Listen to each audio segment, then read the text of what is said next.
દિવસથી જ અલગ અલગ ટીમો જે બનાવવામાં આવેલ હતી, જેમાં અમદાવાદ, ભુજ, ગાંધીધામમાં અલગ જગ્યાઓમાં અને કન્ટિન્યુઅસલી 2 દિવસથી પોલીસ દ્વારા આમાં તપાસ ચાલતી હતી.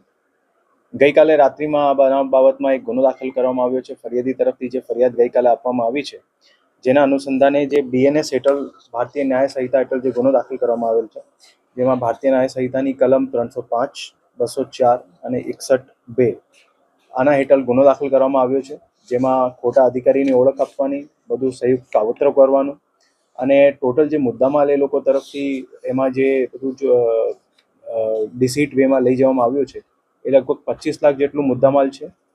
અને આ ઓવરઓલ જે બનાવ બનેલ છે, એમાં અત્યાર સુધી 12 આરોપી પોલીસ દ્વારા પકડવામાં આવેલ છે, જેમાં એક મહિલા છે અને 11 પુરુષ છે. એ અલગ અલગ આરોપીઓનું બધાનું અલગ અલગ રોલ હતું.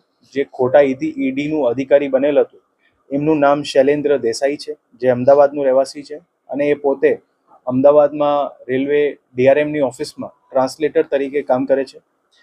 પછી જે મહિલા છે નિશા મહેતા, એ ત્યાં એક અમદાવાદમાં ફાઇનાન્સની ઓફિસમાં કામ કરે છે. અહીંયાની જે લોકો જેમને ટીપ આપવામાં આવેલ હતા, એ અહીંયા ગાંધીધામ અને ભુજના લોકો છે. અને પ્રાથમિક રીતે એવું જાણવા મળેલ છે કે જેના જ્વેલરીની દુકાનમાં રેડ થઈ છે, ત્યાં આજે નકલી રેડનું જે બધું કાવતરું થયું, એમના જગ્યા ઉપર થોડા વર્ષો પહેલાં આઈટીની રેડ થયેલ હતી અને એના આધારે અમુક લોકોને ખબર હતી ને આના આધારે બધું પ્લાનિંગ કરવામાં આવ્યું છે. આ આખા બનાવમાં LCP, A division, DYSP Anjar અને પ્રોબેશનર IPS એ બધા સાથે મળીને અલગ અલગ 10 ટીમો જેટલી બનાવવામાં આવેલ હતી અને અલગ અલગ આરોપીઓને અલગ અલગ જગ્યાએથી તાત્કાલિક એમાં ડિટેન કરીને પછી એની ઇન્ટ્રોગેશન કરવામાં આવેલી છે. અને જેટલું મુદ્દામાલ હતું બધું મુદ્દામાલ એમાં રિકવર કરવામાં આવ્યું છે, રોકડ સહિત. અને અત્યારે જે આરોપીને પકડવામાં આવેલા છે, એમની આગળની તપાસ પોલીસ દ્વારા ચાલુ છે. અત્યારે એ લોકોની તપાસ ચાલુ છે કે જૂના અગર કોઈ જગ્યાએ લોકો કાવતરું કરેલ હોય અને એવી નકલી રેડ બીજી પણ કોઈ જગ્યાએ કરેલ હોય અને રિમાન્ડમાં પણ જે છે આ બાબતની એ લોકોની તપાસ કરવામાં આવશે. સર, કેટલા દિવસથી આ લોકો આવી રીતે ગાંધીધામમાં કરતા? એ લોકો 2 તારીખે ને આજુબાજુ લગભગ અહીંયા બધા અલગ અલગ રીતે મળીને આવેલા છે અને તે દિવસથી જ આ બનાવને અંજામ આપે છે. અને તે દિવસે સાંજે જે છે ફરિયાદી તરફથી પોલીસને આ બાબતની જાહેરાત આપવામાં આવેલી છે. સર, ગ્રુપ પાછળ સૌથી મોટો વાત શું હોવાનું સામે આવ્યું છે?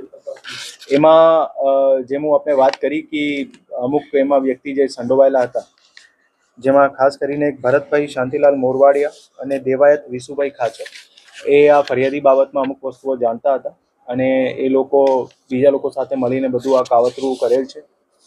અને જે મેઇન ઈરાદું હતું કે પૈસાને લાલચમાં બધી વસ્તુ કરવામાં આવેલ છે.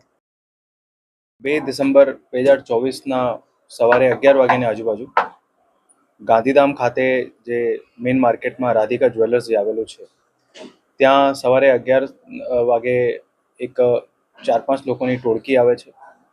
જે ટોળકી પોતાનું પરિચય ઈડીના અધિકારીના રૂપમાં આપે છે અને ત્યાં જ્વેલર્સના અંદર શોરૂમમાં અમુક બાતમીના આધારે સર્ચ કરવાનું ચાલુ કરે એવું આ ટોળકી જે છે ત્યાં માલિકને ને એ લોકો જ્યાં બેઠા એમને જણાવે છે.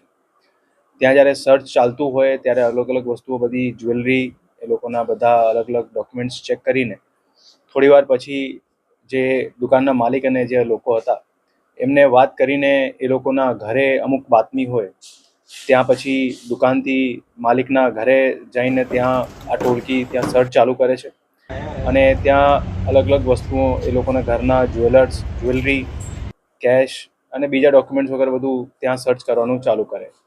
ત્યાં થોડી વાર જ્યારે સર્ચ કરે ત્યારે જે ઘરે પહોંચે ત્યારે સાથે એક મહિલા પણ જોડાય છે. મહિલા પણ ત્યાં ઘરમાં સર્ચ કરવાનું ચાલુ કરે.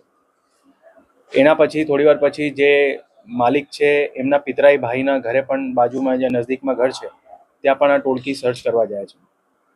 અને એના પછી જે આ માલિક છે એમના રિયલ સગા ભાઈ જે એમનું ઘર છે ત્યાંથી લગભગ થોડો 1 કિલોમીટર 500 મીટર દૂર ત્યાં પણ સર્ચ કરે છે. અને આ બધી વસ્તુ જ્યારે આખી ચાલતી હોય ત્યારે જે એમના ઘરે જ્યારે સર્ચ એ લોકોની બધું નકલી રેડનું બધું ચાલતું હતું ત્યારે જે મહિલા એ લોકોને સાથે જોડાયેલી હતી એ મહિલા જે છે નજર ચૂકવીને એ લોકોના જે જ્વેલરી અને જે આઇટમ્સ હતા એમાંથી રોકડ અને ગોલ્ડના બિસ્કિટ અને અમુક જ્વેલરીના આઇટમ જે છે એ ચૂકવી લે છે અને પછી એમને પાસે રાખી છે. આ આખા જે બનાવ બનેલ એ ત્યાં અહીંયા ગાંધીધામ શહેર વિસ્તારમાં સવારે 11થી બપોરે 2 વાગ્યાની આજુબાજુ બનેલ, જેમાં પછી જ્યારે એ લોકો નીકળવાની તૈયારી હતી ત્યારે જેના ઘરે અને જે દુકાને જે સર્ચ કરેલ એમાં એ લોકોને એવું જણાવેલ કે અમારી બાતમી જે છે ખોટી હતી અને અહીંયા અમારે સર્ચ કરવાનું નથી, અમારાથી ગલતી થઈ ગઈ અને કોઈ બીજી જગ્યાએ સર્ચ કરવાનું હતું અને જે માલ અમારે લેવાનો હતો એ મળ્યો નથી. પછી જ્યારે એ લોકો બધા નીકળી જાય છે, જે મેઇન માલિક છે એ બધું પોતાનો સ્ટોક ટેલી કરતા હોય અને જ્યારે સ્ટોક ટેલી કરે ત્યારે એમને ખબર પડે કે અમુક વસ્તુઓ એમને પાસેથી મિસિંગ છે. અને પછી જે છે સાંજના સમયમાં એ લોકો એસપી ઓફિસ આવે છે અને અહીંયા જાણ કરે છે કે અમારે ઘરે જે છે અને અમારી દુકાને ઈડીની એક નકલી ટીમ આવેલ હતી અને નકલી અધિકારી બનેલ બધા આવેલા હતા અને એક રેડ ટાઈપનું બધું એક જે છે નાટક કરેલ છે. તાત્કાલિક એલસીબીની ટીમ અને એ ડિવિઝનની ટીમ અલગ અલગ બધી ટીમો બનાવવામાં આવેલ હતી. એમાં 10 જેટલી ટીમો બનાવવામાં આવેલ હતી અને જે પ્રાથમિક સૂચના અને જે જાણકારી ફરિયાદી તરફથી જે આપવામાં આવેલ હતી એના દ્વારા કોઈ વસ્તુ નીકળશે તો આપને જણાવવામાં આવશે. ખાસ કરીને જે ઓળખીની આગેવાની જેને લીધી છે એની મોડસ ઓપરેન્ડી કઈ રીતે?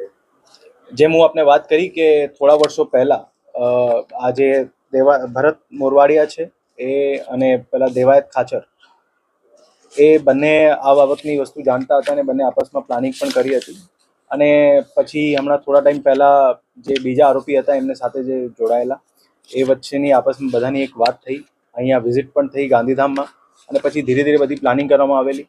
પછી આમાં જે અબ્દુલ સત્તાર ઈશાક માજુટી કરીને જે આરોપી છે એ અમદાવાદમાં પણ સંપર્ક કરેલ અમુક લોકોને અને પછી જે છે એ લોકો દ્વારા આખું આ પ્લાનિંગ કરવામાં આવેલું, જેમાં મહિલા પણ જે છે એમને સાથે જોડાયેલી. સર ખાસ કરીને કયો મુદ્દામાં રિકવર કરવામાં? એમાં ગોલ્ડનું બિસ્કિટ છે, રોકડ રકમ છે અને અમુક જ્વેલરીના આઇટમ છે.